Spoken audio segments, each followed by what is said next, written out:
Quite quite, एक साथ आएगा सब।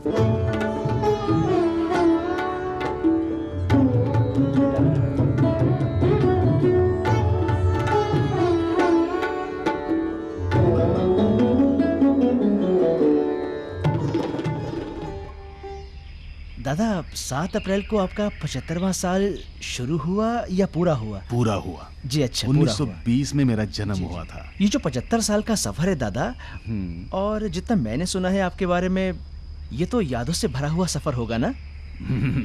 तो कोई ऐसी खास घटना है दादा जो बचपन से आपके साथ जुड़ी हो, मतलब जिसे आप भुला ना पाए हो और आपको उसकी रह रह के याद आती हो? तुमने जो कहा बिल्कुल सही कहा। यादें तो बहुत हैं जी। ये हमेशा ही घूमती रहती हैं। कभी ये कभी वो। अच्छा। सबसे यादगार कौन सी है ये अभी एकदम से सोच नहीं पा रहा। तो माँ के साथ काशी में कुछ दिन बिताकर मैं बॉम्बे चला आया। उस समय दादा एक नया ट्रूप बनाकर विदेश जाने की तैयारी कर रहे थे। अच्छा। नवंबर के आखिर में था या दिसंबर की शुरुआत में। तो तब बाबा यानी बाबा अलाउद्दीन खान जी। वो हमारे ट्रूप में आकर शामिल हुए बॉम्बे में। अच्छा। इससे पहले साल भर पहले मैंने कलकत्ता में ऑल बंगाल म्यूज़िक कॉन्फ्रेंस में दूर से देखा था सिर्फ। और उनके बारे में तिमिरदा से बहुत सुना था। और तिमिरदा उस समय उनके सबसे प्रोमिनेंट शिष्यों में से थे। जी जी। वैसे तिमिरदा हमारे साथ 1930 में पेरिस गए थे। दादा म्यूज़िक डायरेक्टर थे। मैंने बाबा अलाउद्दीन के बारे में इतना कुछ सुन रखा था, जैसे कि उनके गुस्से के बारे में, उनके व्यक्तित्व के बारे में बहुत कुछ सुन रखा था। अच्छा अच्छा। इसीलिए पहली बार जब उनसे मिला तो मेरे मन में एक डर सा था कि कहीं मेरी पिटाई तो नहीं कर देंगे। लेकिन जब मैं उनसे मिला तो इतने प्यार से बोले, इतनी मधुरता से बोले कि मैं दंग रह गया।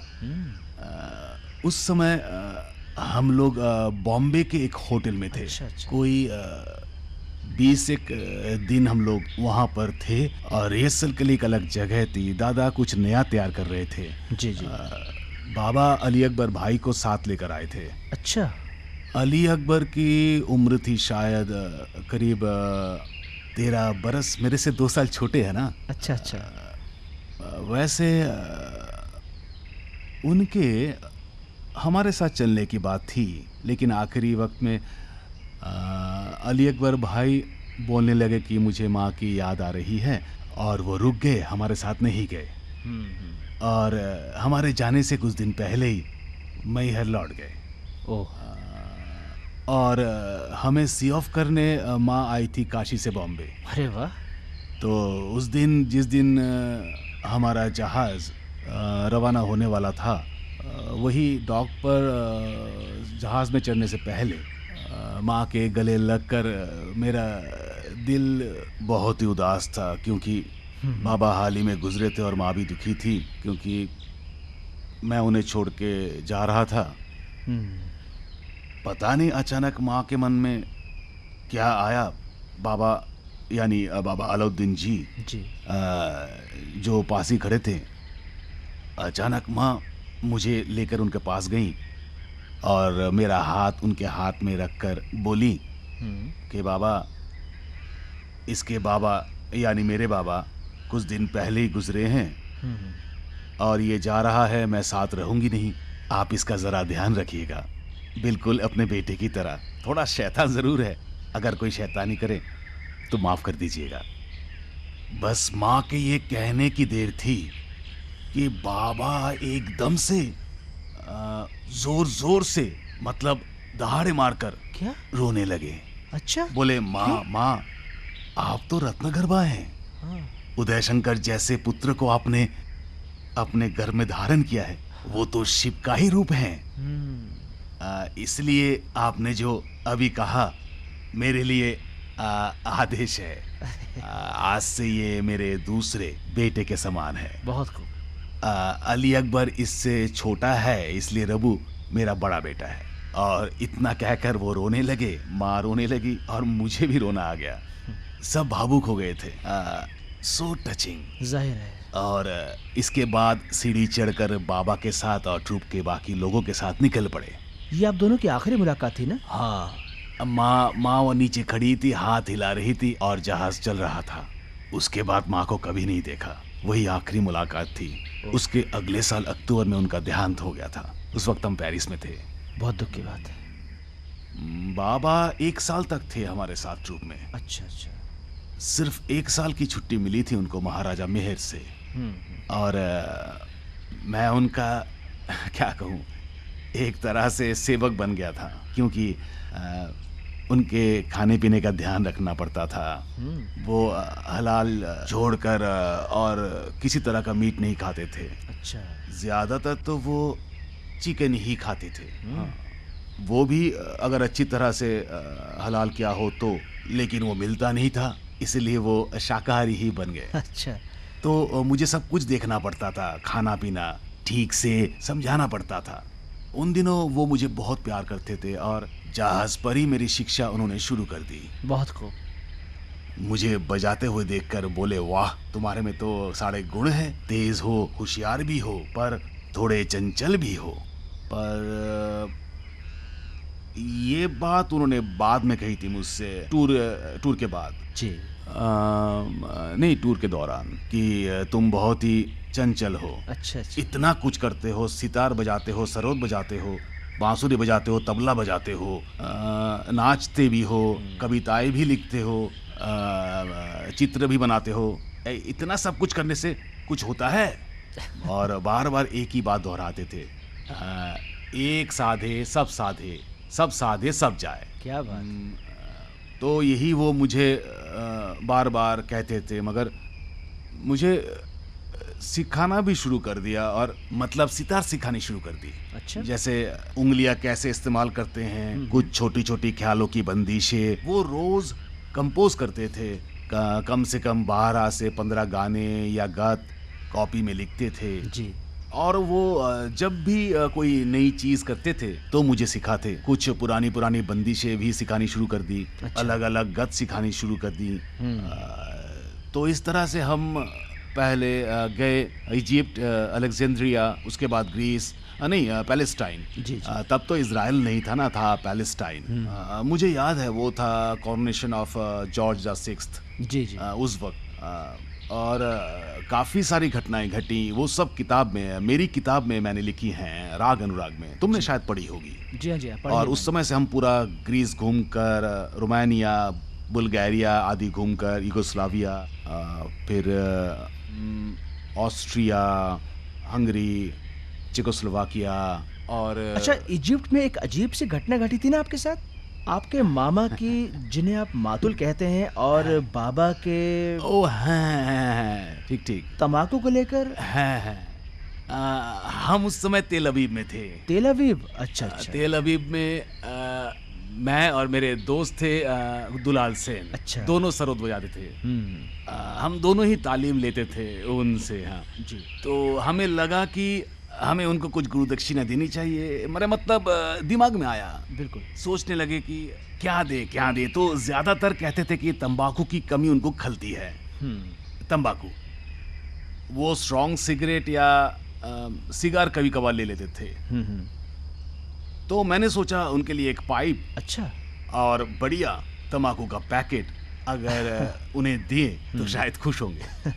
तो मैंने जल्दी से जाकर एक बहुत बड़ी दुकान में, तेल अवीव में बेस्ट, मैंने कीमती पाइप खरीदी। वाह। और वहाँ का बेस्ट टबैको मैंने लाकर उनके कदमों में रख दिया। अच्छा। और पहली बार मैंने उनका गुस्सा देखा। क्या?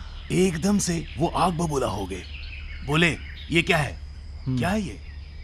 मैंने कहा, आपके लिए। आप बोलते थे ना आप तंबाकू मिस करते हैं क्योंकि यहाँ मिलता नहीं है, तो ये पाइप लाया हूँ, शायद आपको पसंद आए।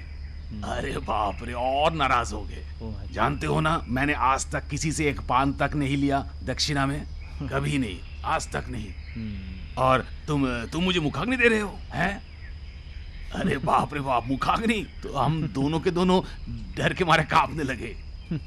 तो हमारे एक मातुल थे वहाँ, हमारे मामा। जी जी। उनको हम मातुल कहते थे, क्योंकि फ्रांस में मामा मतलब माँ होता है, ठीक कहा आपने। इसीलिए मातुल। मेरे काका भी थे वहाँ पर, जिनको हम काका नहीं कह पाते थे, अच्छा। क्योंकि फ्रांस में काका मतलब मल, हैं? समझे ना? तो उनको हम चाचा कहते थे। अच्छा पर चाचा उस वक्त हमारे साथ नहीं थे, मतलब इस टूर में। अच्छा अच्छा। उनकी शक्ल भी काफी मिलती थी बाबा के साथ, वही फ्रेंच कट दाढ़ी। हाँ, इससे मुझे एक और बात याद आई। तब बाबा थोड़ी सी दाढ़ी थी जो, और कलफ लगाते थे, और गाल में छोटे छोटे आड़े तिरछे बाल, यानी जैसे 8-10 दिन या 15 दिन शेव ना बनाने से जैसे हो जाते हैं ना, जी जी। वैसे ही एक गोल टोपी पहनते थे। हाँ। तो हमने फिर उनको बोलना शुरू कर दिया, पैलेस्टाइन से शुरू कर दिया। दादा ने भी कहा, हम सब ने भी कहा, जिस दिन मूड अच्छा होता था। तो उस दिन से मुझे समझ आने लगी कि मूड जांच कर बात करो। बिल्कुल। मसलन जिस दिन उनके चेहरे पर गुस्सा नजर आता था, तो उस दिन हम उनसे बच के रहते थे। तो जो भी हो, उनको कहकर उनकी फ्रेंच कट दाढ़ी हम लोगों ने रखवाई, और इतने खूबसूरत लगने लगे तब। बहुत ही बढ़िया। क्या बात है। अच्छा दादा, ये तो हुई आपके उस्ताद बाबा अलाउद्दीन खान की बातें, किंतु बाबा कहने पर थोड़ी उलझन पैदा हो जाती है। बाबा यानी आपके पिताजी श्याम शंकर चौधरी जी की बात हो रही है, या फिर अलाउद्दीन खान साहब की? सच कहूँ तो मैंने अपने बाबा को बहुत कम देखा है। अगर हिसाब लगाया जाए तो सब मिलाकर कभी 4 दिन, कभी 2 दिन, कभी 1 हफ्ता, कभी ज़्यादा से ज़्यादा 2 हफ्ते, इस तरह से जोड़े तो 2 महीने से ज़्यादा उनका साथ नहीं मिला। अच्छा। और उनकी मैं बहुत इज्जत करता था, क्योंकि वो बहुत बड़े पंडित थे और शौकीन भी थे। मतलब ब्रिटिश यानी अंग्रेज़ों जैसे चाल चलन, भाषा, और बहुत ज्ञानी भी थे। जी जी। नौकरी कुछ समय के लिए उदयपुर में की थी, जहाँ भाई साहब का जन्म हुआ था। उदय शंकर नाम इसीलिए रखा था। अच्छा, अच्छा। उसके बाद झालावाड़ स्टेट एक छोटा सा राज्य था, कोटा झालावाड़ कहते हैं, रतलाम के पास। जी जी। वहाँ के वो दीवान रहे थे बहुत सालों तक। अच्छा। वहाँ रहे। तब मेरा जन्म नहीं हुआ था। और हम 4 भाई थे, उदय शंकर, राजेंद्र शंकर, देवेंद्र शंकर और भूपेंद्र शंकर। जी। चारों भाइयों का जीवन बिल्कुल राजकुमारों जैसा था, यानी कि रजबारों जैसा। अच्छा अच्छा। ऐसे रहते थे वो लोग। और वहाँ के राजा भी उन्हें बहुत चाहते थे। महाराणा भवानी सिंह जी थे तब वहाँ। अच्छा। और उन्होंने वहाँ एक लाइब्रेरी भी बनवाई थी। बहुत खूब। महाराणा ने खुद भी मदद की, इसलिए वो विलायत भी गए, वहाँ से किताबें भी लाए। अच्छा। उस वक्त झालावाड़ में दूसरे सबसे बेहतरीन लाइब्रेरी थी, मतलब कि बड़ौदा के बाद, और क्या। अच्छा अच्छा। मैं कलकत्ता बॉम्बे के साथ तुलना नहीं कर रहा हूँ, लेकिन उस इलाके में बड़ौदा के बाद झालावाड़ की लाइब्रेरी सबसे बढ़िया थी। और उन लोगों ने इटली में ओपेरा देखने के बाद एक छोटा सा ओपेरा हाउस भी बनवाया। अच्छा। सुंदर। वहाँ पर अच्छा, क्या वही कुछ दिन पहले आपका कार्यक्रम हुआ था? हाँ, मैंने कुछ साल पहले वहाँ जाकर बजाया था। उसी ओपेरा हाउस में आपने शायद बजाया है ना? हाँ, भवानी नाट्यशाला उसका नाम रखा था। जी जी। उन दिनों उन दोनों की साझेदारी अद्भुत थी। बाद में किसी कारण से पिताजी ने नौकरी छोड़ दी। उस वक्त मैं माँ की कोख में था। जी। या तो वो 1920 की बिल्कुल शुरुआत में, या फिर 1919 के आखिर में। अच्छा अच्छा। 3 बेटे थे। दादा तब लंदन जाने की तैयारी में थे चित्रकला सीखने। वो बॉम्बे में रहते थे, जहांगीर आर्ट कॉलेज में। वो एक बेहतरीन चित्रकार थे। वाह। नृत्य तो बाद में शुरू किया उन्होंने। खैर जो भी हो, हम लोग काशी चले आए। मेरा जन्म काशी में हुआ 7 अप्रैल को।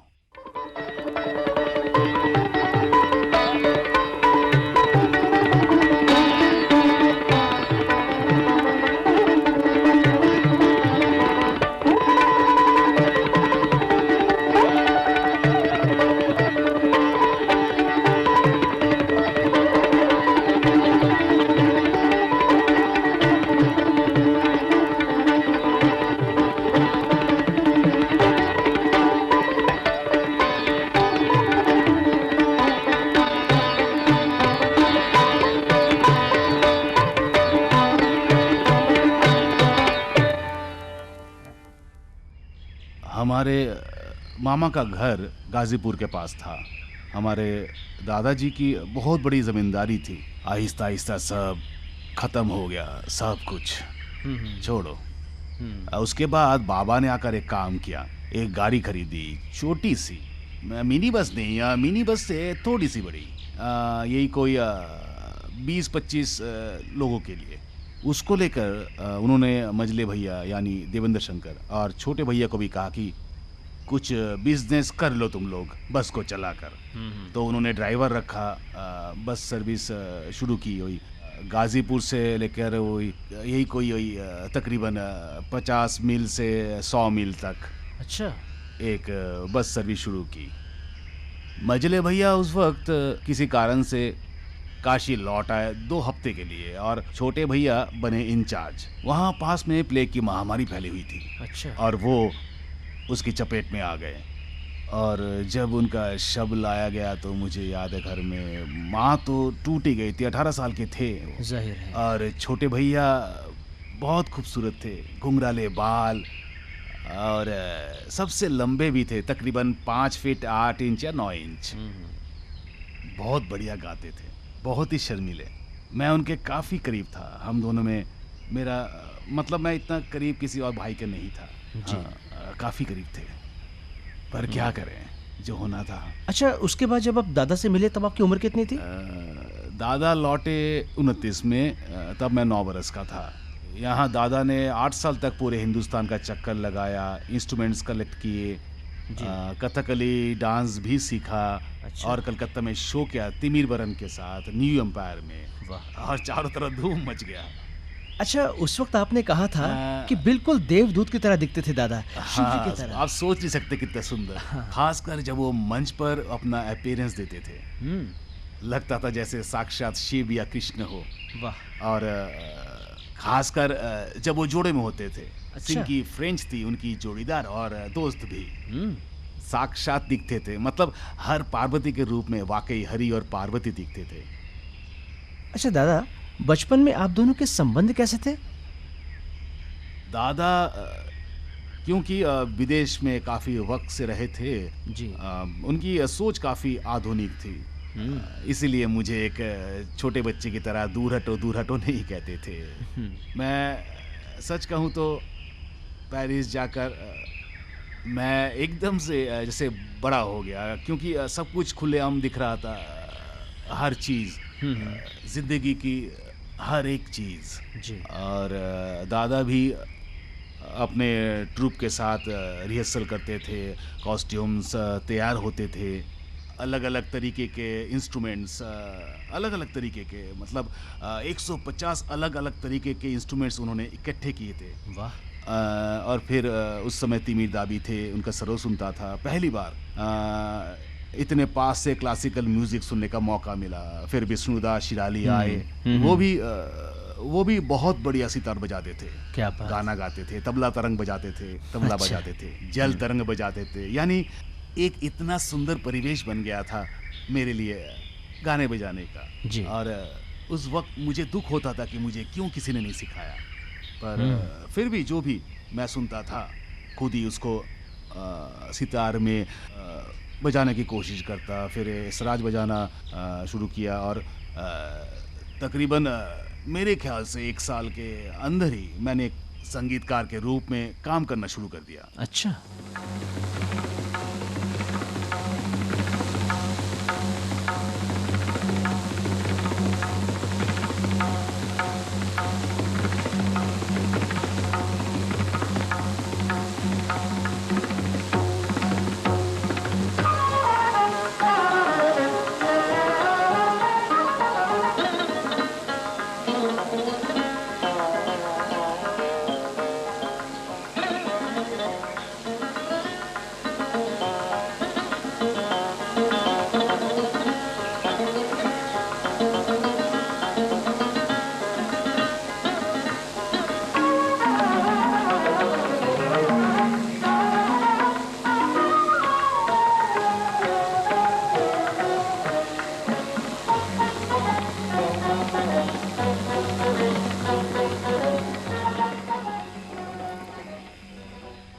दादा बहुत चाहते थे कि मैं थोड़े दिन के लिए यानी 6 महीने या साल भर बाबा के पास सीखने के लिए जाऊं अच्छा। और वापस उनको ज्वाइन करूं और उनका काम जितना हो सके सीखूं और उनको असिस्ट करूं। अच्छा। ये उनकी इच्छा थी। जी। परंतु मैं इतनी गंभीरता के साथ संगीत जगत में घुस जाऊंगा, नृत्य छोड़ दूंगा पूरी तरह या फिर उनकी संगत का भी करने का मौका नहीं मिलेगा, अच्छा। ये वो सोच नहीं पाए थे। हुआ मगर ऐसा ही, मैं एकदम पूरी तरह से संगीत के अंदर समा गए। हाँ, तब मुझे और कुछ अच्छा नहीं लगता था। ये एक तरीके से अच्छा ही हुआ। आम जिंदगी में कैसा होता है, हम बचपन से बाबा से, गुरु से सब सीखते हैं। सीखने के बाद 18-20 से लेकर 25 साल की उम्र में जवान होकर तब बाहर निकलते हैं। बिल्कुल, है ना? जी, जी। तब दुनिया को देखते हैं और तब दुनिया देखकर भला बुरा प्रभाव पड़ता है हमारी जिंदगी के ऊपर। जाहिर है। मगर ये बंधन से मुक्त होकर एक तरीके से मेरे साथ ठीक उल्टा हुआ इस जिंदगी में। इसलिए तुम्हें कोई नहीं मिलेगा मेरे जैसा जीवन जीने वाला, क्योंकि मैं 10 साल की उम्र में दादा के साथ बाहर जाकर सारे जीवन को इतने खुले तरीके से देखा और उस तरीके से टूर करना, इतने बड़े बड़े संगीतकारों से मिलना, जैसे क्लासिकल हो, जैज हो या और जो भी हो, बड़े से बड़े अभिनेता अभिनेत्री जी, या थिएटर का एटमॉस्फेयर या एक्सपैट्रिएट्स जैसे हेनरी मिलर, कोल पोर्टर, गर्ट्रूड स्टाइन, अमेरिका के थे सब, लेकिन पेरिस में रहते थे। पेरिस उस वक्त राजधानी थी आर्ट वर्ल्ड की। अच्छा। एक्चुअली उस समय पेरिस में क्या कहूँ, एक तरफ पियाफ गा रहे थे तो पीटोएफ मतलब ऐसे एक्टर का साथ, और वो अर्थात स्लोबिया हमारे घर से 3-4 घर छोड़ के रहते थे। अच्छा। और हमारे घर काफ़ी आते थे वो। मैं गोद में बैठता था, प्यार करते थे वो। इसे तुम मेरा गुड लक कह सकते हो, फॉर्चून कह सकते हो, जो कि बहुत कम लोगों को नसीब होती है। बिल्कुल।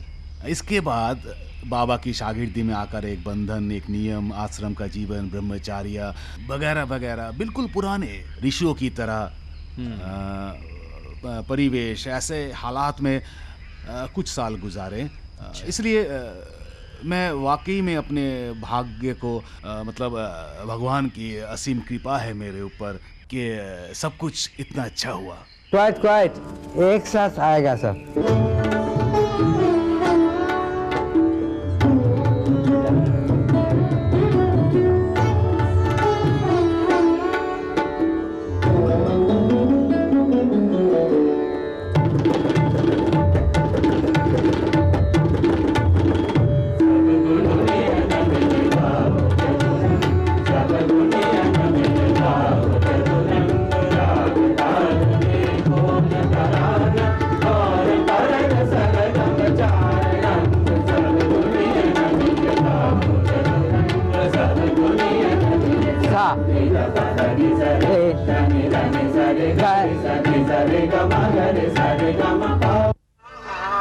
Music is the only language I really know.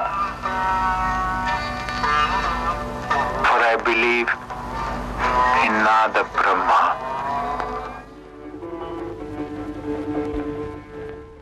मेरे हिसाब से ये उनकी सबसे बेस्ट फिल्म कही जा सकती है। तकनीकी रूप से वो फिल्मों में इतना आगे बढ़ते गए धीरे धीरे, मगर उनकी फिल्मों में इतना सिंपल म्यूजिक होता था, जैसी कहानी, वैसा निर्देशन, वैसा ही अभिनय, वैसा ही संगीत, एक साथ मिलाकर इतना सुंदर, बिल्कुल ऐसा मैंने देखा नहीं। अच्छा दादा, आप अपने म्यूजिकल कॉन्सर्ट्स देने विदेश में क्यों और कैसे गए? इसकी वजह वो दादा के साथ रहते वक्त पेरिस था हमारा हेड ऑफिस। अच्छा। उस वक्त बहुत से संगीतकारों के साथ हम लोगों का मेल जोल होता था। जी जी। और उस वक्त उन लोगों के मन में हमारे बारे में किस तरह की धारणा थी, ये जानने का हमें मौका मिलता था। बिल्कुल। हमारे घर बहुत से लोग आया करते थे। अच्छा। तिमिरदा बजाते थे या शिराली जी बजाती थी। अच्छा। बाबा डांस संगीत की रिहर्सल करते थे।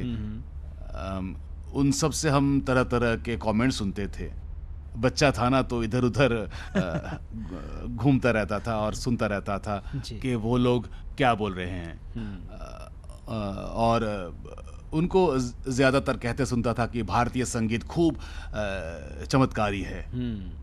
मगर ये ख़त्म कब होता है, शुरू कब होता है, समझ में नहीं आता। यानी हम लोग सुर मिलाते मिलाते कब शुरू कर देते वो लोग समझ नहीं पाते थे। और शायद काफ़ी समय तक उन लोगों के लिए उस समय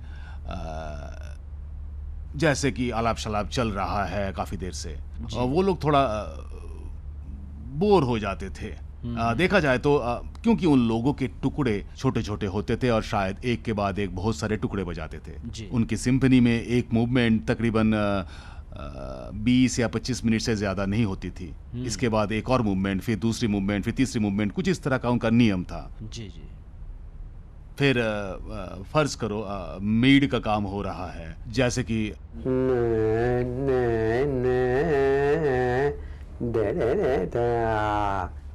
तो उनको कहते सुना था ये तो बिल्ली की आवाज लगती है। म्याओ म्याओ म्याओ। तो ये सब मैं सुनता था। इसके अलावा उनके संगीत के बारे में भी मुझे जानने का मौका मिला, उनकी विशेषताओं के बारे में जानने का। हालांकि लेकिन मैं बहुत अच्छी तरह से सीख नहीं पाया, मगर छोटी उम्र में उनके साथ रहकर सुनते सुनते उनकी संगीत की जो बारीकियां हैं वो मैं अच्छी तरह समझने लगा था। जी। जैसे कि उनके संगीत में मॉड्यूलेशन की एक परंपरा है, मतलब कि टॉनिक, जिसे हम सा कहते हैं, उसको वो लोग हमेशा बदलते रहते हैं। एक टुकड़े के बाद दूसरा टुकड़ा। अच्छा। एक ही सा में वो पूरा कॉन्सर्ट नहीं बजाते हैं। और हमारा तो नियम आप जानते हो, हम लोग सा को कायम करके रखते हैं। बिल्कुल। तान पूरा रहता है साथ में, किंतु जो टॉनिक यानी सा वो हम नहीं बदलते हैं। जी जी। है ना। हो सकता है कि पूरी जिंदगी एक कलाकार एक ही सा कायम रखे, वो सितार में हो, सरोद में हो या फिर गाने में। उन लोगों के लिए ये चीज़ समझ पानी थोड़ी मुश्किल थी जी। क्योंकि वो लोग ऐसा नहीं करते थे इस तरीके से, या फिर हमारे संगीत में उनके अनुसार हारमोनी का प्रयोग, कॉर्ड्स वगैरह, काउंटर पॉइंट्स वगैरह ये सब नहीं है। फिर डायनामिक्स हम लोग कॉन्शियसली इस्तेमाल नहीं करते। तो ये सब मुझे जानने का अवसर मिला था। बिल्कुल। हाँ, इसके बाद जब मैं दिल्ली में रहता था जी, ऑल इंडिया रेडियो में नौकरी करता था, संगीत निर्देशक, वाद्य वृंद। तो यहाँ पर मेरे कुछ अच्छे दोस्त थे बेल्जियम एम्बेसी, फ्रेंच एम्बेसी इत्यादियों में, एम्बेसडर्स, मिनिस्टर्स इत्यादि। उन लोगों का एक छोटा सा मतलब क्लब जैसा कुछ था, कोई ऑफिशियल क्लब नहीं था। इकट्ठे होते थे, गाना बजाना होता था, पेंटिंग की चर्चा होती थी। जी, तो मैं वहाँ जाया करता था। एक बार एक जगह मैंने लेक्चर डेमोन्स्ट्रेशन दिया और बजाया, तो उससे वो लोग इतने इम्प्रेस हुए, कहने लगे कि हम लोग यहाँ पर 2 साल से हैं और काफ़ी भारतीय संगीत सुना है जी, लेकिन अच्छी तरह उसकी सराहना नहीं कर पाए। आज हमारी आंखें खुल गई। यानी इतनी अच्छी तरीके से आप समझाते हो और फिर बजाते हो तो समझना आसान हो जाता है। बिल्कुल। तो इसके बाद यहीं से शुरू हो गया, कभी फ्रेंच राजदूत के घर, कभी बेल्जियम राजदूत के घर वगैरह वगैरह। जी। और मैं एक छोटा सा प्रोग्राम करता था और सिर्फ बजाता ही नहीं था, समझाता भी था। अच्छा। तो उन लोगों ने मुझसे कहा आपको जाना चाहिए विदेश में, क्योंकि वहाँ भारतीय संगीत के बारे में जानकारी नहीं है वगैरह। तो उस वक्त एक मौका आया था, मैं कुछ और पहले जा सकता था, मगर किसी कारणवश पारिवारिक कारणों से मैं नहीं जा पाया। यूदी मेन्यूइन का टेलीग्राम आया था।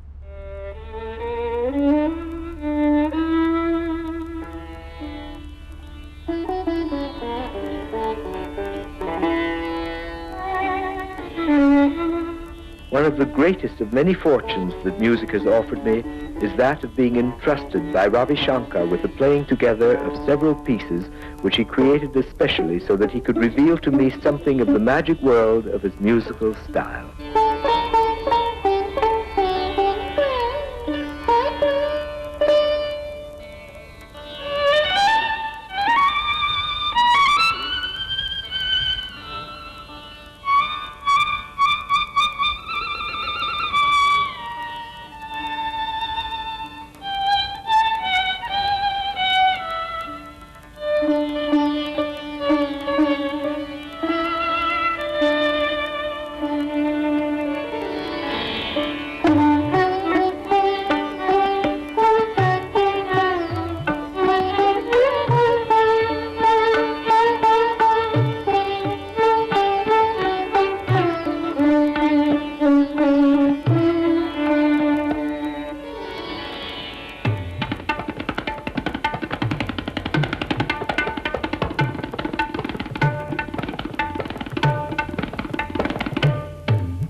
मेन्यूहिन साहब के साथ आपके संबंध कैसे थे?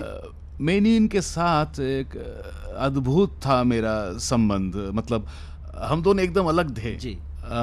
मैंने कहा था ना कि वो सन 52 में आए थे दिल्ली में। जी, उसके बाद से ही इतनी गहरी दोस्ती हो गई और फिर मुलाकात बार बार होती रही लंदन में या फिर किसी और जगह। उनका प्रोग्राम या मेरा प्रोग्राम होता था, मुझे बुलाते थे अपने प्रोग्राम में। जब वो फ्री होते थे तो मेरे प्रोग्राम में भी 1-2 बार आए थे विदेश में। जी, जी। इसके बाद बाथ फेस्टिवल में जहाँ वो निर्देशक थे, अच्छा। कहने लगे एक टुकड़ा बजाएंगे। तब एक अच्छे जर्मन कंपोजर, नाम याद नहीं आ रहा है, पियानो बजाते थे, नामी कंपोजर भी थे। अच्छा। उन्होंने एक राग तिलंग पर आधारित तो बाकी हाँ, ठीक कहा ना मैंने। उन्होंने एक फर्स्ट बैंगिया हाँ, यही था ना? उन्होंने एक टुकड़ा बजाया था जी। वो था एकदम प्योर क्लासिकल वेस्टर्न स्टाइल का। अच्छा। बस उसका ढांचा था तिलंग में। जी। वो मैंने सुना और सुनने के बाद हमने डिस्कशन की। मुझे अच्छा नहीं लगा। अच्छा। क्योंकि उसमें सितार के लिए कुछ टुकड़े थे बहुत ही बचकाने सलीके। मुझे बिल्कुल भी अच्छा नहीं लगा। मैंने साफ शब्दों में कह दिया इनको, युद्धि को, बुरा मत मानना भाई, मैं ये बिल्कुल नहीं बजा पाऊंगा। अगर दूसरा कोई सितार पीस को बजाए तो अच्छा है। मुझे आदत नहीं है एक्चुअली किसी दूसरे की रचना बजाने की, और फिर ये सूटेबल भी नहीं है मेरे लिए जी। तब मैं हैरान रह गया। उन्होंने कहा इसे मैं रद्द कर देता हूँ। क्या? आप खुद ही एक लिख लीजिए। उसी वक्त मैंने वो तिलंग का टुकड़ा लिखा, मतलब जुगलबंदी लिखा। तबले की भी संगत थी मेरे साथ उन दिनों, अल्लाह रखा जी थे। और बात फेस्टिवल में इतना कामयाब हुआ था, इतना सक्सेसफुल हुआ था वो। उसके कुछ दिनों बाद उसे हमने रिकॉर्ड भी बनाया। वो था नंबर 1 रिकॉर्ड, जिसे हमने ईस्ट मीट्स वेस्ट नाम दिया था। ऐसे 3 सीरीज बने थे। दूसरा भी मेन्यूहिन के साथ ही, और तीसरा एक तरफ मेन्यूहिन के साथ और दूसरी तरफ या बांसुरी। मतलब उनके साथ मेरे जो सुंदर संबंध है वो मैं कैसे समझाऊं।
दादा, जैसे आप कम्युनिकेट करते हैं जाहिर है कोई नहीं कर पाता। मेरा मतलब ये नहीं है दादा कि अंग्रेजी या विदेशी भाषा जानने वाले किसी और के पास सीखने के लिए नहीं जाते, लेकिन आपके अंदर एक मैजिकल टच था। जैसे आप समझाते थे जाहिर है कोई नहीं समझा पाता था, और यही वजह है दादा कि आपके पास इतने विदेशी लड़के लड़कियां सीखने के लिए आते हैं, दूसरों के पास नहीं जाते हैं। वो शायद काफी लोगों के पास जाते हैं, लेकिन ये इतनी बड़ी बात नहीं। मगर ये भी सच है कि मेरा सिखाने का तरीका काफी आसान था। जी। जिससे वो लोग आसानी से सीख पाते थे। देखा जाए तो सिर्फ अंग्रेजी जानने से नहीं होगा, उनको समझाना हो तो उनके मन को जानना ज़रूरी था।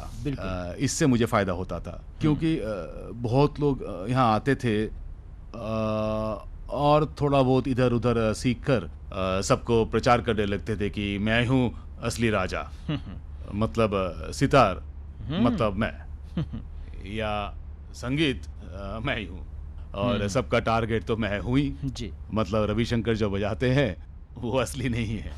वो मतलब ये इसका तो आपको फायदा हुआ ना? हाँ, फायदा तो हुआ। मैं चुपचाप रहता था और मजा लेता था, क्योंकि ये सब कहने से उनको कोई फायदा नहीं होता। वो लोग सोचते थे कि क्योंकि मेरा इतना नाम था वहां पर, मुझे नीचा दिखाने से उन लोगों की प्रतिष्ठा एकदम से बढ़ जाएगी। मगर सच कहूं तो उन देशों में हमारे ऐसे लोग नहीं रहते, इस तरह से इम्प्रेस नहीं होते कहने भर से। क्योंकि उनके मूल तक ना पहुंच पाए तो उनके दिल और ये दिमाग जी, मतलब इंटेलेक्ट दोनों ही जरूरी है। सन 56 से लेकर तकरीबन 85 तक मैंने पागलों की तरह टूर किया है।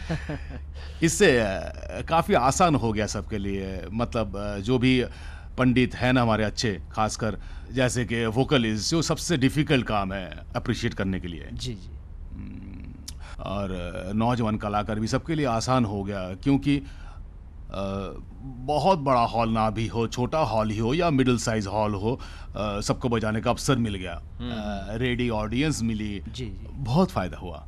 शुरू से ही मैंने सिर्फ बजाए ही नहीं, मैंने पूरी कोशिश की है कि भारतीय संगीत को एक ठीक तरीके से समझा पाऊँ और एक सही मुकाम पर स्थापित कर पाऊँ जी दादा। और फिर मेरा एक एडवांटेज भी था जो किसी के पास नहीं था, खासकर उस वक्त। अच्छा। मेरे बचपन का तजुर्बा जो मेरे दिमाग में था, मतलब वो सब कि वो लोग क्या नहीं समझ पाते, कौन सी चीज़ उनको शायद परेशान करती है, इसीलिए अप्रिशिएट नहीं कर पाते। तो मैंने उन्हीं सब पॉइंट्स को ध्यान में रखा, और ये कम्युनिकेट करने का जो मौका मुझे मिला वो किसी और के पास बिल्कुल भी नहीं था मेरे जैसा। तो तब मैंने ये रिस्पॉन्सिबिलिटी अपने ऊपर ले ली जी।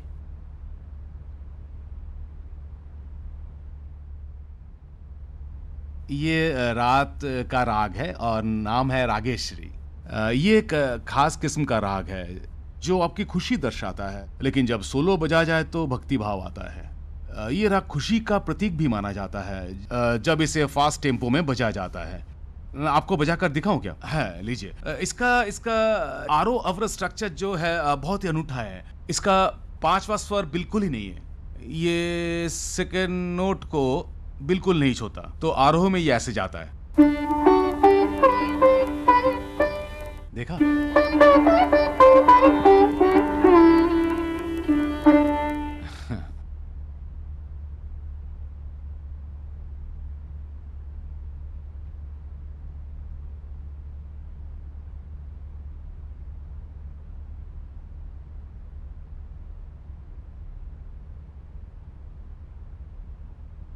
इसको हम रूपक ताल बोलते हैं। 7 तालों का चक्र इस तरह से 3 2 2 ऐसे 3 3 ना धिन्ना धिन्ना 1 2 3 1 2 1 2 1 2। आप जानते हैं कि हर एक ध्वनि जो ये अपने हाथ से पैदा करते हैं उसका अपने खास बोल होता है।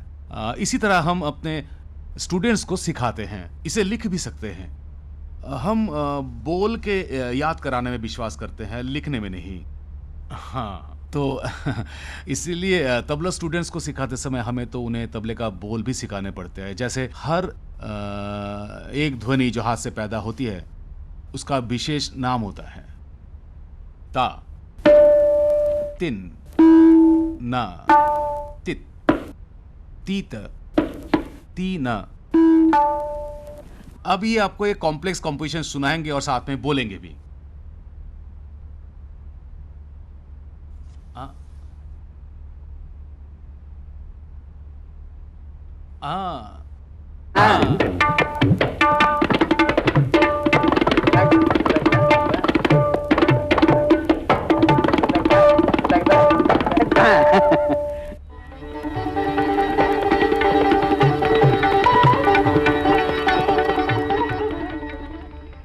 अच्छा, कलकत्ता में आपने पहली परफॉर्मेंस कब दी थी?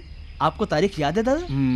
1945 1945 दिसंबर का महीना शायद। वही पहला all India music conferences, Lala Babu. क्योंकि उससे पहले जो होता था वो एक ही दल था। तब मनमथो बाबू के पिता भूपेंद्र घोष ही था नाम शायद, वो जिंदा थे, और तब ऑल बंगाल के नाम से होता था। और लाला बाबू उन लोगों के साथ थे, और उसके बाद लाला बाबू ने अकेले शुरू किया ऑल इंडिया म्यूजिक कॉन्फ्रेंस। ये कहाँ हुआ था दादा? ये पहले हुआ था सेंट जोसेफ। मनमोहन बाबू किंतु साथ में थे। अच्छा। तो ये मुझे याद नहीं आ रहा है, शायद श्री मतलब उत्तरी कलकत्ता में हुआ था। श्री या स्टार कहाँ हुआ था मुझे याद नहीं आ रहा है, लगता है श्री। जी जी। अच्छा, कलकत्ता के पहले कार्यक्रम के बाद रिस्पांस पहले कार्यक्रम के बाद ही वाई वाई शुरू हो गई। वो आप सोच भी नहीं सकते। और मेरे साथ तबला बजा रहे थे किशन महाराज। वो मुझसे 2 साल छोटे थे, बहुत सुंदर देखने में थे, अभी भी बहुत सुंदर हैं जी। तो हम दोनों की जोड़ी देखकर तब लोगों को इतना अच्छा लगा था, और वो प्रोग्राम के बाद धूम ही मच गई। और मैंने पहली बार बजाया राग हेमंत बजाया और किरवानी बजाया, पहली बार, मतलब दक्षिण भारतीय। यानी मैं उस वक्त बहुत कुछ नया करने की कोशिश में लगा हुआ था जी। ओंकार नाथ बिल्कुल सामने बैठे थे, कूद कर आए, हम दोनों को लेकर जैसे हंगामा मच गया, क्या कहूँ, बहुत बिल्कुल। और उस समय का वो 45 से लेकर तकरीबन, क्या कहूँ, तकरीबन 15 साल जी जी। मैं तो लगातार जाता था, 2 बार 3 बार 4 बार जब प्रोग्राम होते थे तब कलकत्ता में। आजकल की तरह इतने ज़्यादा कार्यक्रम नहीं होते थे जी। मगर उस वक्त एक विशेषता थी कि रात को कार्यक्रम हो रहे हैं, ट्रम बस सब बंद, लोग अखबार बिछाकर सारी रात सड़कों में बैठ जाते थे, वो जितनी दूर नजर जाए दोनों तरफ, और वो लोग बाहर लाउडस्पीकर लगा देते थे। और लोग इतनी मुश्किलों में, सर्दियों के वक्त सोचिए। वैसे श्रोता, सच में जानकार श्रोता, अभी भी मुझे कलकत्ता के श्रोता सबसे ज़्यादा पसंद है। सच कहूँ तो मैं ये बात खुद बंगाली इसलिए नहीं कह रहा हूँ, किंतु भावुक श्रोता, रसिक श्रोता, खैर आज के समय तकनीकी रूप से समझदार श्रोता बहुत बढ़ गए हैं। पहले इतने नहीं थे, पहले बहुत कम लोग सच में मतलब समझ कर अप्रिशिएट करते थे लय के बारे में, राग के बारे में। मगर वो जो रसिक जिन्हें कहते हैं ना, वो अद्भुत थे उन दिनों में। और जो रात भर बैठकर उस तरह तकरीबन 4-5 हजार लोग सड़क पे बैठकर, ये मैंने कभी नहीं देखा ऐसा। क्या बात है। अच्छा दादा, आपकी और भाई अकबर खान साहब की ट्रेनिंग किस तरह की थी? मेरा मतलब, किस तरह से आप लोग रियाज करते थे और कैसी आपकी दिनचर्या होती थी? असल में अली अकबर भाई उम्र में मुझसे 2 साल छोटे होने पर भी संगीत के मामले में मुझसे बहुत सीनियर थे, क्योंकि उन्होंने तो बचपन से ही तकरीबन 5 साल की उम्र से ही तालीम शुरू कर दी थी जी जी। मगर बाबा ने सच कहे तो उनको असल तालीम तब शुरू की जब वो हमें छोड़कर विलायत से वापस आए। अच्छा। उससे पहले, क्योंकि मैंने कॉन्फ्रेंस में भी सुना था और बॉम्बे में जब आए थे हमारे यूरोप जाने से पहले तब भी सुना था जी। सच कहता हूँ, यकीन मानो, मेरे दिन में एक अफसोस था, अरे बाबा का लड़का है मगर इसमें कोई खास बात नहीं है, बजाएगा ज़रूर मगर मैंने कोई स्पेशल स्पार्क नहीं देखा। अच्छा। स्पार्क उसमें बिल्कुल भी एकदम ही नहीं था। वो ठीक ठाक थे, सुर में बजाते थे, बस इतना ही। दिग्गज बनेंगे ऐसा कुछ। बाबा को दीवान जी की चिट्ठी मिली थी वहाँ से कि ये रियाज वगैरह ठीक से नहीं कर रहे हैं जी। और अली अकबर भाई का बहुत शौक था वो सैगल साहब के रिकॉर्ड, और उस वक्त के जो बड़े बड़े गुणीजन थे, गज़ल लाइट म्यूज़िक के रिकॉर्ड खरीदने का शौक। तो दीवान साहब का खत पढ़कर उनको इतना गुस्सा आया कि वो पूरा साल होने से पहले ही मेरे ख्याल से अभी 1.5-2 महीने बाकी थे। जी जी। उन्होंने दादा से कहा मुझे जाने दीजिए, हम लोग अमेरिका जा रहे थे, वो भी चलेंगे, सब तय था, पर गए नहीं। वो कहने लगे कि बेटे के पास जाना है। अच्छा अच्छा। उसके बाद मैंने सुना था कि लौटने के बाद उन्होंने जो शुरू किया लड़के की मार पिटाई, अनुशासन और पास बिठाकर रियाज कराना रात भर, मेरा मतलब रात को 1-2 बजे तक, और सुबह भी उठाकर, और साथ में कड़ा अनुशासन, ऐसा कर करके उन्होंने चमत्कार कर दिखाया। क्या बात। मैं जब सन 38 में मेहर आया पहचान ही नहीं पाया अली अकबर भाई को। अच्छा। पहचान नहीं पाया मतलब थोड़े से लंबे हो गए थे, थोड़ा सा मतलब यूथ, मतलब जवानी में आके जैसे परिवर्तन आता है वैसा नहीं है, वो बात नहीं कर रहा। शेर की तरह बिल्कुल। क्या जबरदस्त तैयारी, मतलब मेरा मतलब 1.5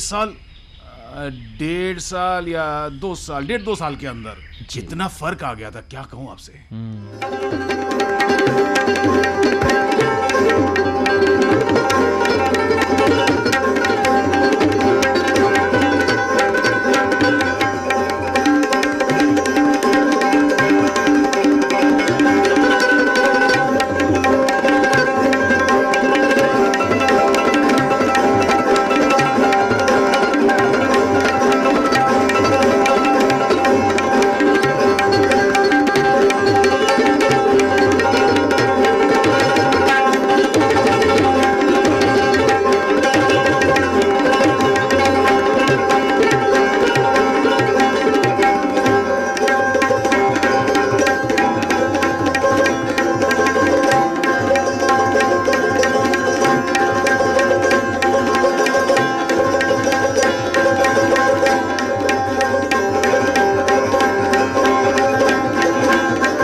अच्छा दादा, आपका पहला रेडियो प्रोग्राम कहाँ पर हुआ?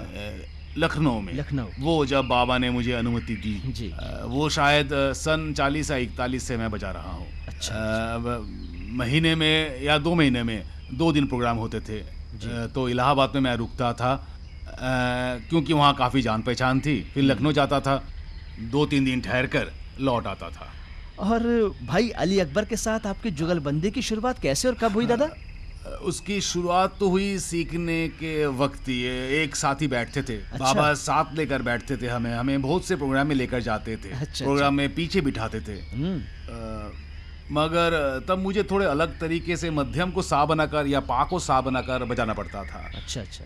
मगर आहिस्ता आहिस्ता हम एडजस्ट होने लगे। तब कुछ दिन बाद अली अकबर भाई अल्मोड़ा में नौकरी करने लगे दादा के पास। फिर वहाँ से लखनऊ गए, लखनऊ रेडियो में। तो तब मैं लखनऊ जाता था तो मुलाकात होती थी और बहुत से लोग चाहते थे हम एक साथ परफॉर्म करें। अच्छा। तो तब आहिस्ता आहिस्ता मैंने थोड़ा सुर को ढीला किया, उन्होंने थोड़ा चढ़ाया। करते करते सा को मिलाने की कोशिश की हमने। वहीं से हमारी शुरुआत हुई देखा जाए तो जुगलबंदी भाई सच कहूँ तो इन दिनों तो जुगलबंदी अब क्या कहते हो गया ना, वो बाढ़ आ गई है। मगर लगता नहीं है ऐसी जुगलबंदी हो पाएगी कभी।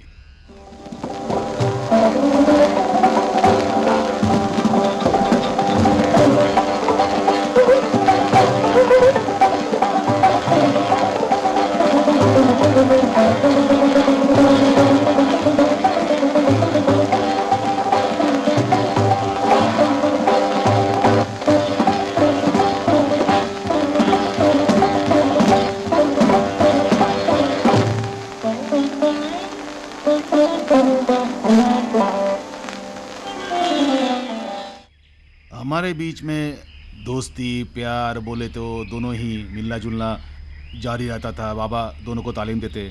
वो एक बहुत ही खूबसूरत दौर था। दोनों में एडजस्टमेंट था, एक दूसरे में अंडरस्टैंडिंग जी।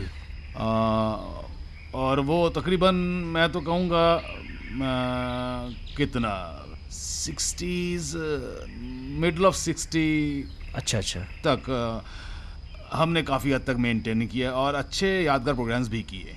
आपने पहला राग कब रचा, मतलब आपका अपना राग? मोहन को शायद मेरा पहला राग है। गांधी जी की मृत्यु के बाद ना? गांधी जी के मृत्यु के बाद, यही 2-3 दिन बाद। उसमें क्या था, क्या तुम जानते हो उसमें क्या होता है? हाँ हाँ, वो गानी हाँ, था उनके नाम गांधी पर। गानी था। सा ग नि दा म ग रे ग म सा सा ग म ग नि सा नि रे म ग नि दा म ग रे ग म सा। यही ऑन द स्पॉट पर रेडियो पर गया था प्रोग्राम करते समय बॉम्बे में। उन्होंने कहा तबले के साथ गत नहीं चलेगा जी। तब एक शोक परिवेश था। तो तब मेरे दिमाग में आया नाम, अनाउंसर ने पूछा क्या नाम, तो मुझे एकदम से सूझा मोहनदास करमचंद गांधी, तो मोहन कोस, क्योंकि उसमें मालकोस का रंग भी है इसीलिए। जी। और दादा, आपने ईश्वरी पक्ष का राग तैयार करना कब शुरू किया? ये तैयार किया था जब रागा फिल्म की शूटिंग चल रही थी। अच्छा अच्छा। एक गांव का सीन था, चिंगई नाम का एक गांव है कलकत्ता के पास। जी जी। वहाँ जाते समय पहली बार कामेश्वरी का पैटर्न मेरे दिमाग में आया। अच्छा। प प म रे सा सा प म रे सा रे नि सा नि ध प म प ध नि सा रे म प द नि द प म रे सा रा। वाह। तो सरस्वती नाम का एक राग है कर्नाटका में, जी यही सुर इस्तेमाल होता है, मगर वो क्या कहते हैं, पूर्वांग, जी जी। ऊंचाई की तरफ होता है। म प द सा नि। और उसके मतलब आरोही में मतलब निखात बर्जी लगता नहीं है। म प द सा सा रे म प द सा नि और स्वरूप वहीं पर।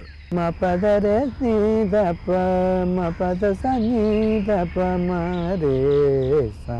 जी। मगर कामेश्वरी में क्या होता है, प म रे सा रे नि सा नि ध प। ज्यादातर इस तरफ अब म प द नि सा। निखात लगता है। और इन्हीं में से मैंने वो मूर्छन अंग के मतलब स्वर वे सिस्टम करके बाकी 3 राग रंगेश्वरी गंगेश्वरी ये दोनों किया। थर्ड ले मैंने चौथा जो पैटर्न है वो मैंने उस वक्त नहीं बनाया था। वो मैं गया था वहाँ, जॉर्ज हैरिसन आए थे मेरे पास। हम लोग गए थे त्रिवांदब से बाई कार कन्याकुमारी। अच्छा। पहली बार गया था मैं कन्याकुमारी और देवी का दर्शन करके पता नहीं क्या हुआ मेरे मन में, तब एसोसिएट नहीं किया था मैंने ये पैटर्न को, 4th पैटर्न को। अच्छा। परमेश्वरी जी। नाम दिया था, इसीलिए परमेश्वरी नाम दिया था। बिल्कुल।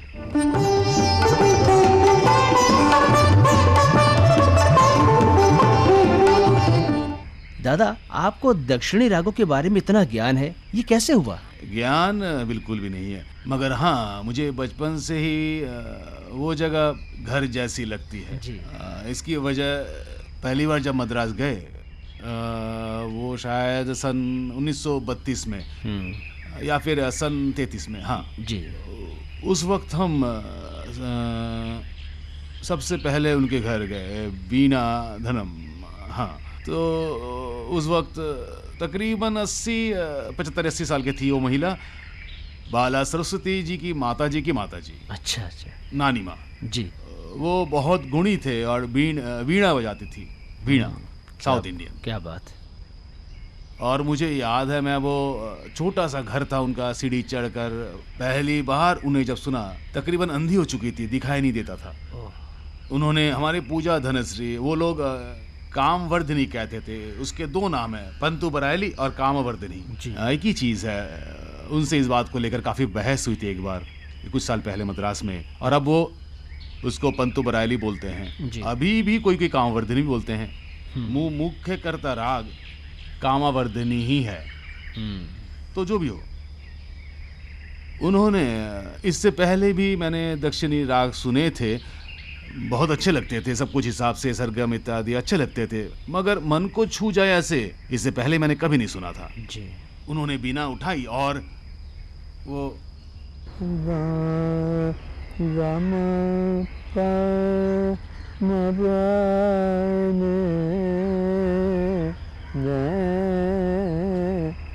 इतना सुंदर राग था, पूरी तरह से दक्षिण भारतीय नहीं था, थोड़ा सा जैसे हम लोगों का मतलब उत्तर भारत की झलक थी, और सुनते ही मेरे आंखों में आंसू आ गए।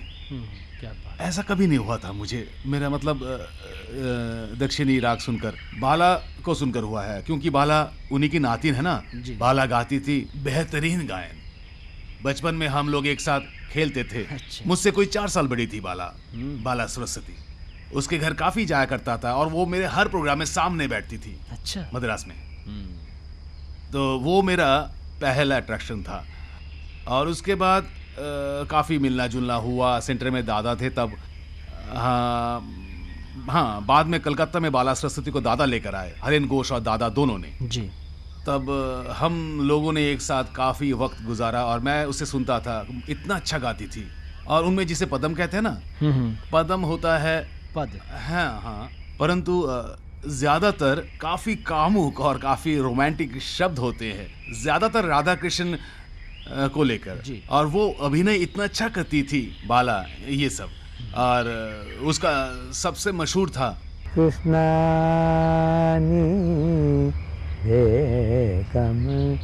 बारो। उसने एक बार तकरीबन 1 घंटे तक मुझे सुनाया था ये। अच्छा। हर बार कृष्णा को बुलाती थी एक अलग तरीके से, कभी ऐसे बुलाती थी, कभी ऐसे। क्या बात। मतलब आप सोच भी नहीं सकते। एक बार ऐसा हुआ, वो यही गाना गा रही थी और सामने एक चेट्टिया साहब बैठे थे। अच्छा। नाम था कृष्णा चेट्टिया, और वो यूं गा रही थी, कृष्ण ने प्रेतम वागो। उनकी एक अदाकारी देख, वो सज्जन बुद्धू की तरह उठकर सीधा स्टेज पे चढ़ गए। वो समझे सच में ही उन्हें बुला रही है। क्या बात है। सोचो कितनी पकड़ थी उनको अभिनय पर, अपने भावों को प्रकट करने में। सचमुच मतलब ऐसा कलाकार मैंने नहीं देखा। बाला सरस्वती, एक ये और एक सुब्बा लक्ष्मी, ये दोनों ही मेरे बहुत प्रिय कलाकार हैं।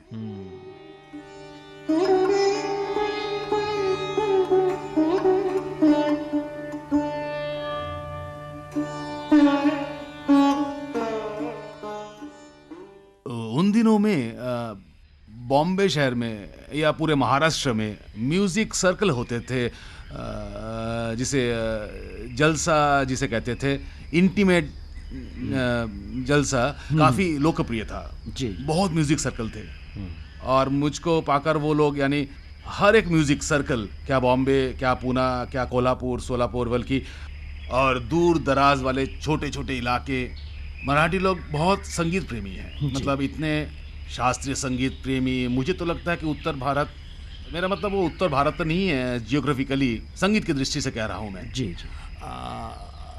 इतने बड़े समझदार कहीं देखा नहीं मैंने।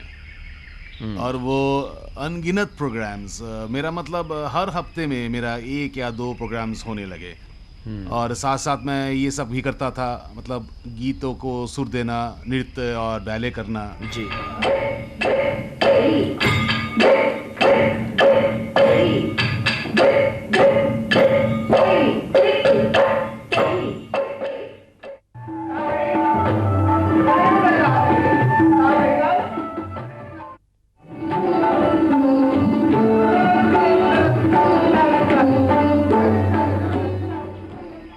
मुझे बचपन से ही रचना का काफी शौक था, गाना वाना लिखना, सुर देना, नृत्य के बोल, ये सब जी जी।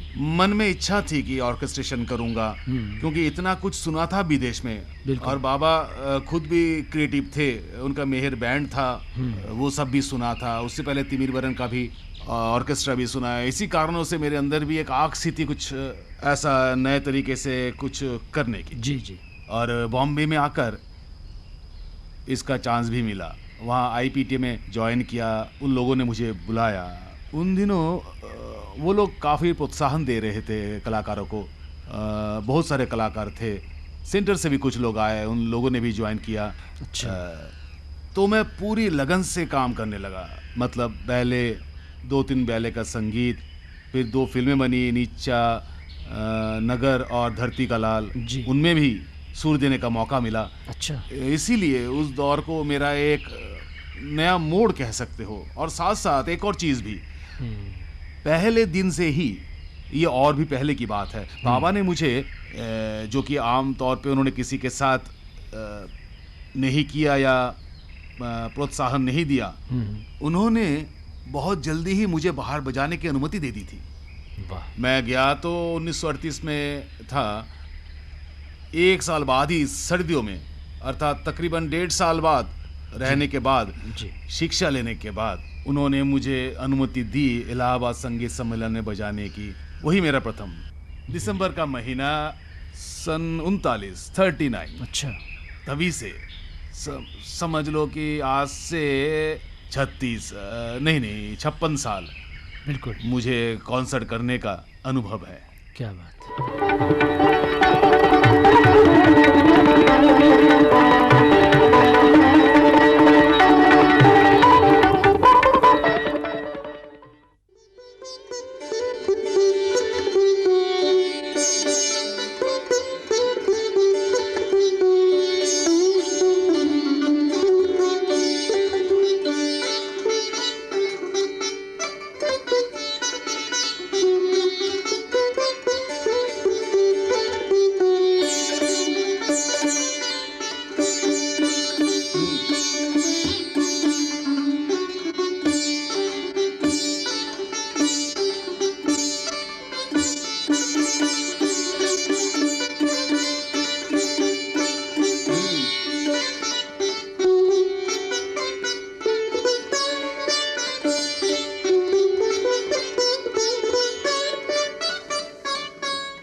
मन में अभी भी नई नई अनेक विचारधाराएं हैं। खास करके पिछले 1 साल 1.25 साल में वक्त मिला है सोचने का, और सिखाया भी है कुछ छात्रों को।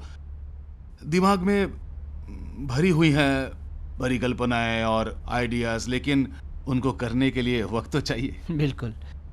दादा, आपके जीवन में एक बहुत बड़ा विषय है ओंग, मतलब ओंग को लेकर। हाँ, ओम मत कहो, मैं ओम कहता हूँ, क्योंकि बंगला में ओंग यानी ONG की तरह सुनाई देता है, मगर असल उच्चारण संस्कृत में पूरा है AUM, आ उ म, यानी कि माँ है अंत, ओम, मुंह को बंद करके। हम लोग ज्यादातर पूर्वी भारत में यानी बिहार से शुरू करके बांग्लादेश, मतलब बंगाल, पश्चिम बंगाल, असम वगैरह, उड़ीसा, हर जगह ओम बोलते हैं। ओम यानी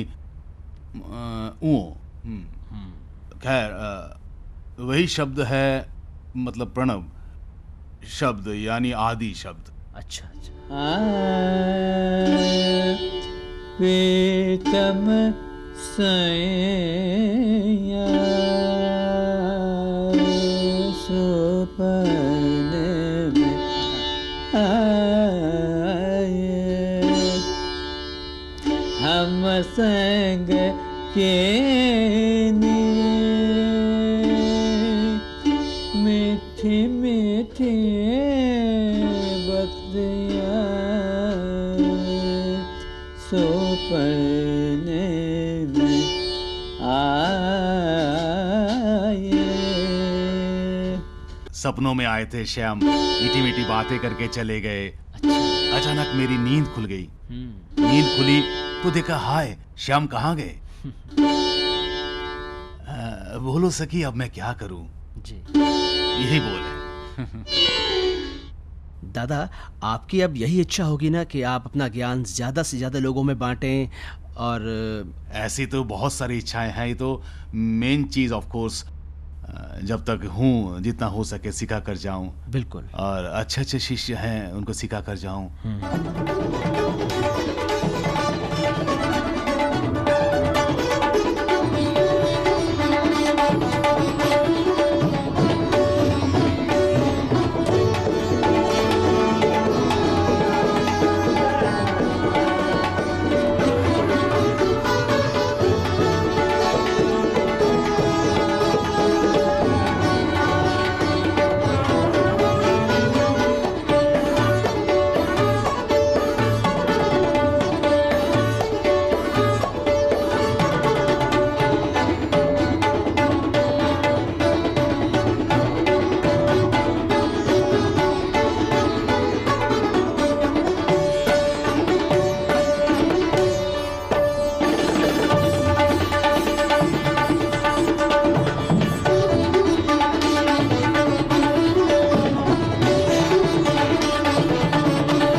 दादा, आपका जो घर विदेश में है ना, उसमें मैंने ढेर सारे ऑडियो कैसेट्स देखे हैं वेस्टर्न क्लासिकल म्यूजिक के, जिन्हें आप बहुत शौक से सुनते हैं, सुबह शाम दोपहर हर वक्त। हाँ, ये मैं आपकी बचपन की आदत है ना? ये बचपन से ही मुझे बहुत प्रिय है। जी। मुझे अच्छा जैज़ भी बहुत पसंद है, मगर पुराना जैज़, आजकल का जैज़ नहीं। मॉडर्न जैज़ या टोनल जैज़, एवागार्ड जैज़, ये सब मुझे कुछ खास अच्छे नहीं लगते।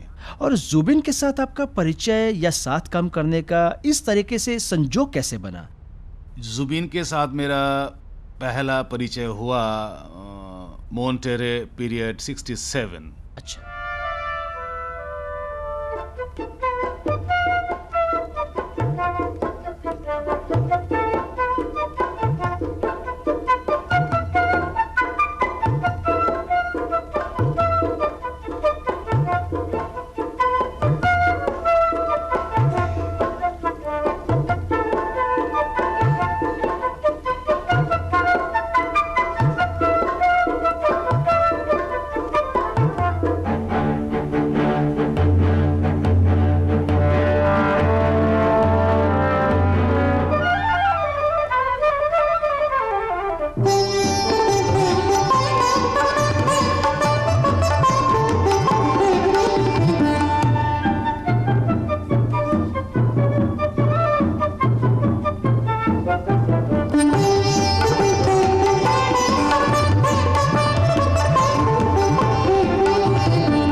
एक तरफ तो मैं वहाँ ये सब कोशिश कर रहा था, मतलब संगीत को एक सही मुकाम देने की जी। और दूसरी तरफ यहाँ शुरू हो गया रविशंकर तो गया।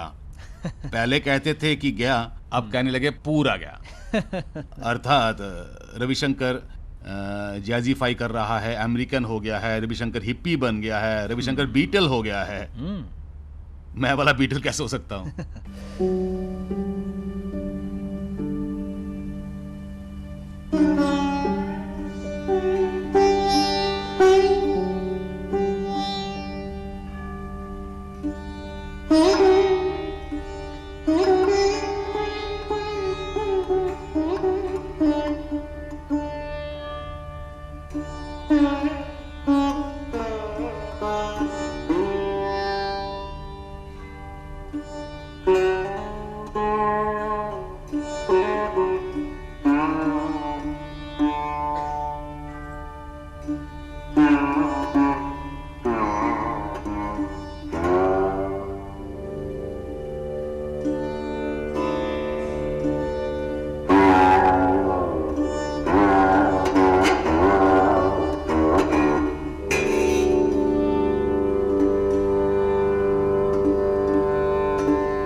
दादा, आपका बहुत पहले से एक प्रिय राग रहा है मिश्र गारा, जो कि पंचम सिगारा।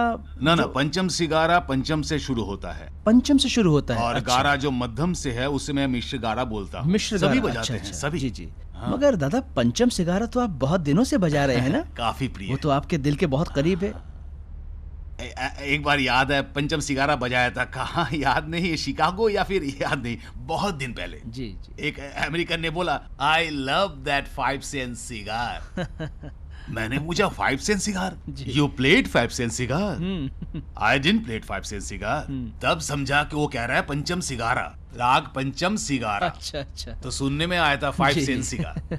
अच्छा, रसिया आपने कैसे, मेरा मतलब कब तैयार किया? रसिया मैंने 45, 46 वही शायद पहले किया था, बाकियों से पहले। अच्छा अच्छा अच्छा, ये आपके दिमाग में कैसे आया? ऐसे ही बजाते बजाते, ऑलवेज स्पॉन्टेनियसली। मैं कभी कोई राग सोचकर गणना करके नहीं करता। और नाम कब रखा? कंपोज करने के बाद? हाँ, तैयार हो जाने के बाद एक नाम बिल्कुल सटीक लगा। रसिया ठुमरी अंक का चीज है, तो मुझे लगा कि ये नाम एकदम एप्रोप्रिएट होगा, इसलिए।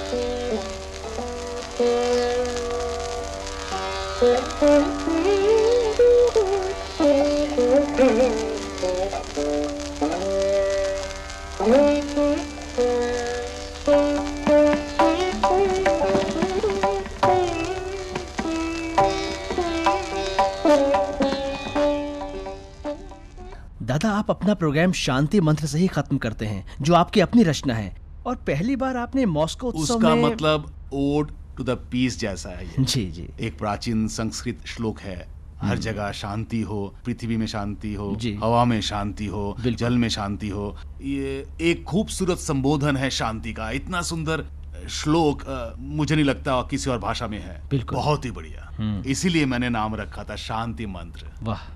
और इसमें इंडियन ग्रुप और मॉस्को कॉयर विशाल और हमारे कुछ भारतीय बच्चे गाए थे। इसके साथ मॉस्को चेंबर ऑर्केस्ट्रा और हमारे तकरीबन 20 साजिंदे, अच्छा, जो भारत से आए थे। सब मिलाकर ये प्रोग्राम इतना अच्छा हुआ था क्रेमलिन पैलेस में। अच्छा। करीब 5000 दर्शक। कुछ लोग तो रो रहे थे, आंखों में पानी था। वाह। एक जादुई माहौल, शायद मेरी जिंदगी का सबसे एक्साइटिंग एक्सपीरियंस था। बहुत खूब।